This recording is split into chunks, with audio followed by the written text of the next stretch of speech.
What's good, YouTube fam? Welcome back to the Winner's Circle. I'm super excited about today's video because this is something that I'm super passionate about, okay?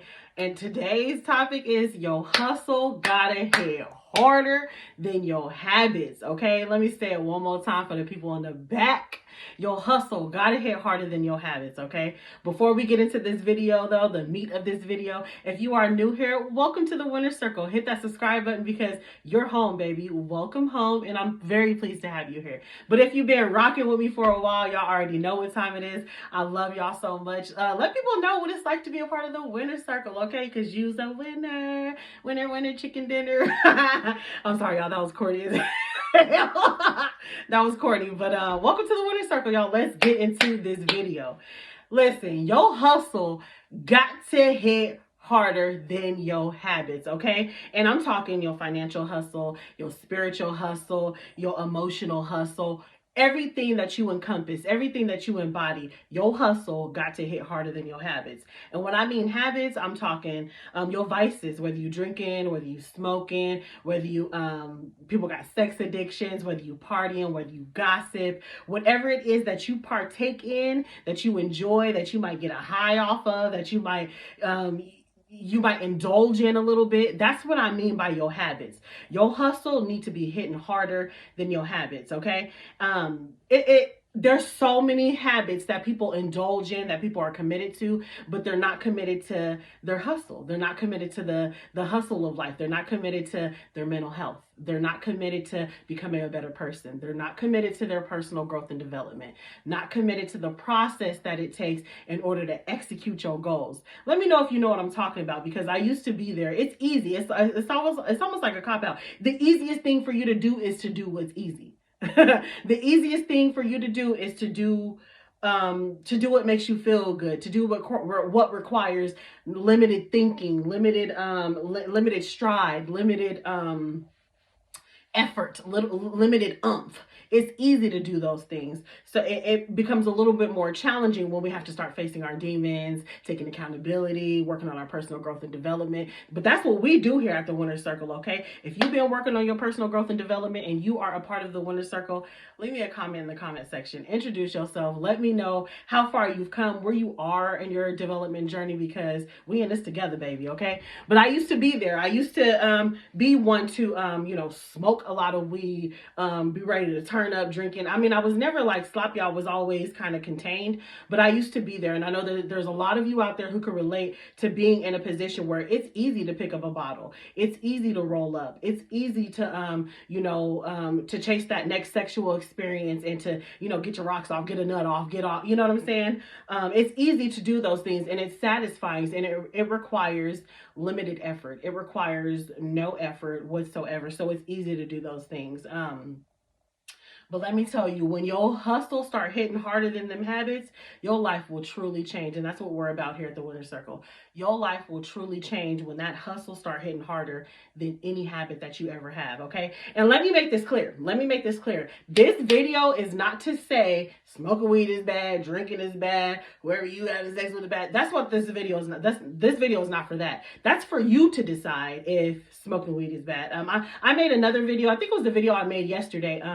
If smoking weed is bad for you, you literally got to gauge yourself. Does it make you lazy? Does it make you not want to do things? And if it does, then maybe it's bad for you. But there's other people who have anxiety. People have PTSD. People get stressed out. People who are content creators, they get a little bit of anxiety before they get on camera. So I know some people who might smoke a little bit of weed, and it helps them. Is it helping you or is it harming you? That's for you to decide. You've got to be honest with yourself and gauge yourself and say, okay, this is not conducive for my growth. Okay, this is conducive to my growth because I can maintain this.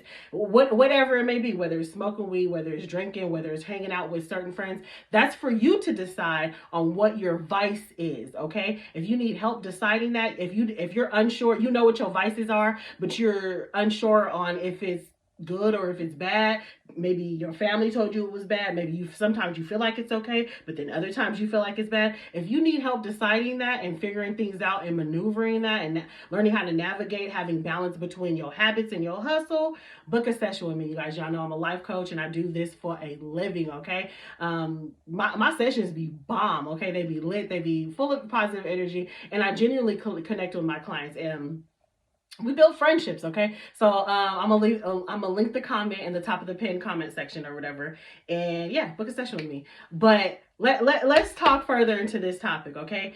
If you're someone who smokes weed, that's fine. I'm not here to judge you on smoking weed. I smoke some weed from time to time too. You know what I'm saying?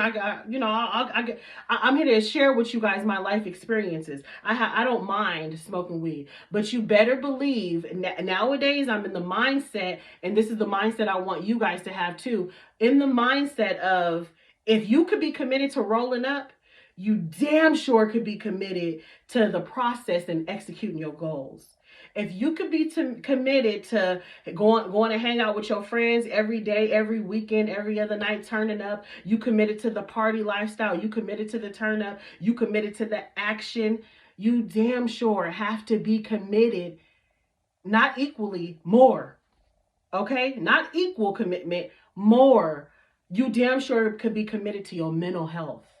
If you could be committed to the gossip, calling your friends, girl, I got the latest tea, calling your homeboys, let me tell you about this chick. If you could be committed to that lifestyle, the drama, the gossip of it, giving people the tea, just talking on the phone about other people spreading business or whatever. And again, that's for you to decide. Everybody need an outlet. Everybody got friends that they talk to. Everybody, tell their ace boom coons what's going on. Everybody got everybody talk to their people. There's nothing wrong with that. But that cannot be hitting harder than your hustle. If you find yourself pouring more energy into the tea, into the gossip, than you do your mental health, your success, your wealth, your focus, your grind, anything of that nature, things that are going to elevate you, then you doing it wrong. That stops today. Leave me a comment in the comment section. Say that stops today.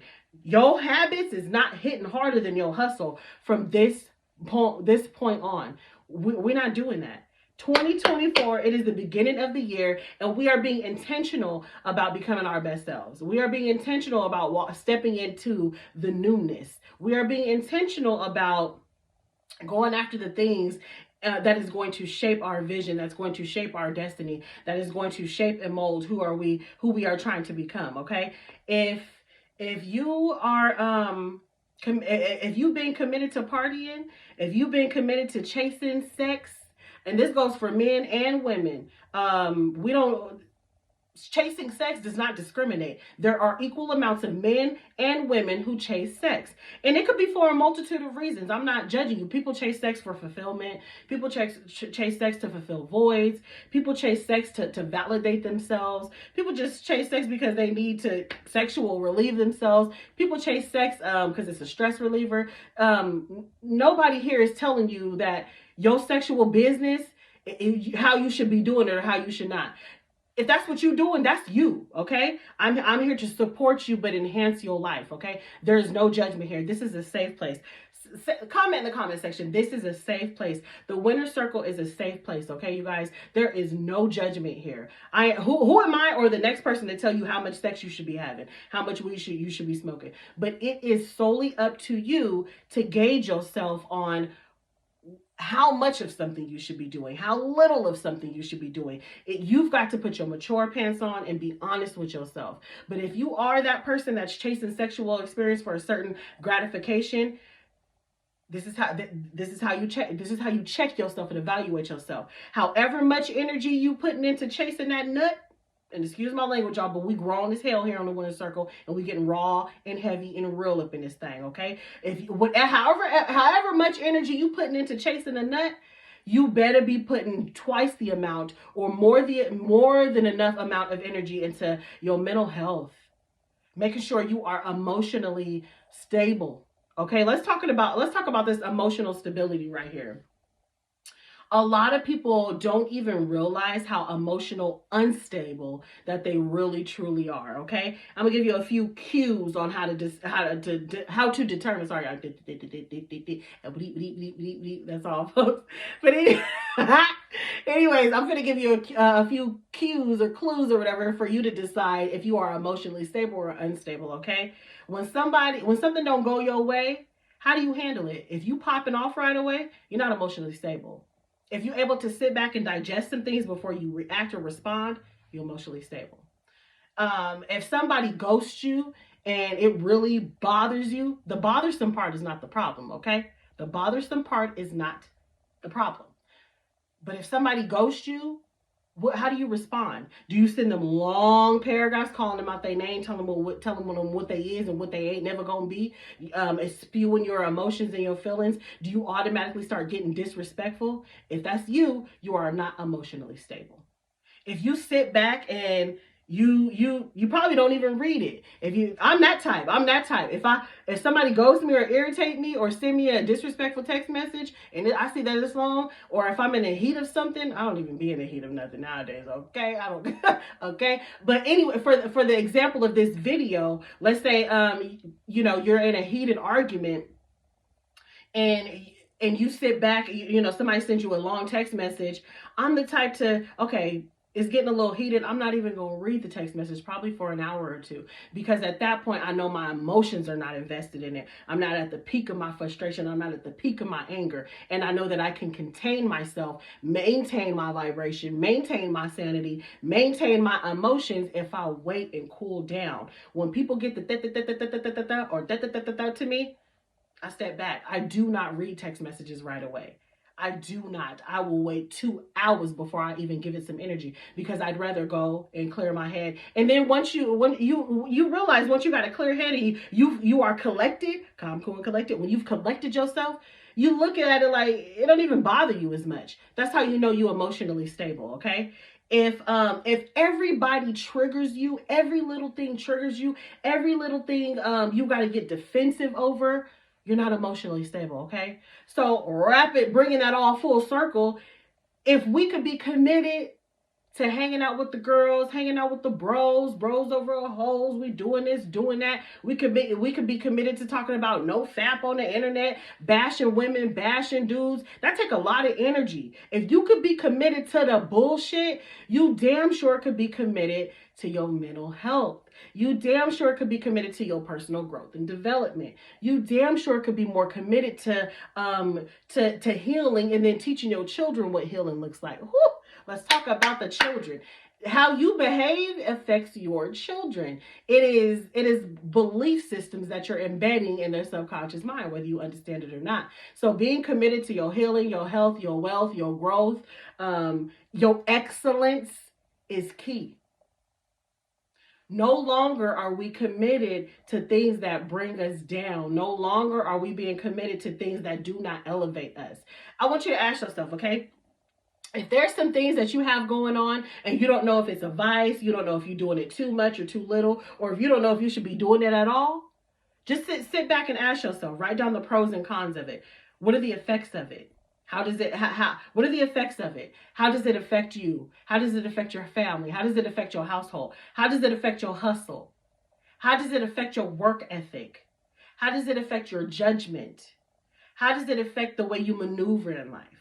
Write down that list of the pros and cons, and you'll get your answer, as long as you're ready for change. Because, as y'all know, I'm a life coach. So when I be talking to some of y'all, I realize that a lot of people are not ready for the change, so they'll be in denial. They'll tiptoe around the real issue, or they're not ready to admit that something is an issue. And right now, just talk to yourself. Talk to yourself. Be honest with yourself and ask yourself, is this an issue? Is this something that I can do and still execute? Because I can only speak for myself. I'm that type. I can have a drink and still execute. I can smoke weed all damn day, hang out with the friends, and still get it done. But that took a lot of time. That took a lot of maturity, a lot of growing, a lot of discipline, a lot of making sure I'm in alignment with what I need to be doing. So 2024, Your habits ain't hitting hustle harder than your hustle. Your hustle got to hit harder than your habits, okay? And I want you guys to embed that in the garden of your mind. Okay, that's got to be law for you. That's got to be law. That's got to be key. That's got to be something that you follow. And I promise you, it is going to enhance your life. It is going to enhance your focus. It's going to enhance your success. It's going to enhance all good things in your life. It's going to enhance the abundance in your life, the luxury in your life. It's going to really just ripen your life. Okay, when your focus is, and again, I'm not telling you what you should or should not be doing. Everybody grown, everybody different. If you need help, you can leave some comments in the comment section. I'll tap in with y'all, give you my advice on what, if you need further help than that, book a session with me and I will help you navigate those things. But this video is not to make you feel bad about nothing that you're doing. This video is for you to go personal, be personal with yourself, to dive in and say, okay, I could clean up here. Okay, this part is okay. Okay, but I could really shape up over here. That's for you to decide, okay? I want you guys, this is a no judgment zone, but I want you guys to really look in the mirror and really ask yourself, is my habits hitting harder than my hustle? Or is my hustle hitting harder than my habits, okay? And this is how you're going to break free of that cycle of not elevating, that cycle of not getting to the next level, that cycle of not having your breakthrough, that cycle of like, dang, I feel like I'm right there, but I can never reach it. I feel rich inside, but I don't know how to get to it. It's gonna help you unlock those feelings of like, dang, I feel like I'm you know, I'm a good person and this and that. I have these skills. I have this, I have that, but I'm having a hard time advancing to the next level. This is what this video is for, okay? Gauge yourself, and I promise you that is going to help you break through to your next level. Is your habits hitting harder than your hustle, or is your hustle hitting harder than your habits? I love you guys so much. Like, share, subscribe, share this video. I'll see you guys next time on the Winner Circles. Toodles.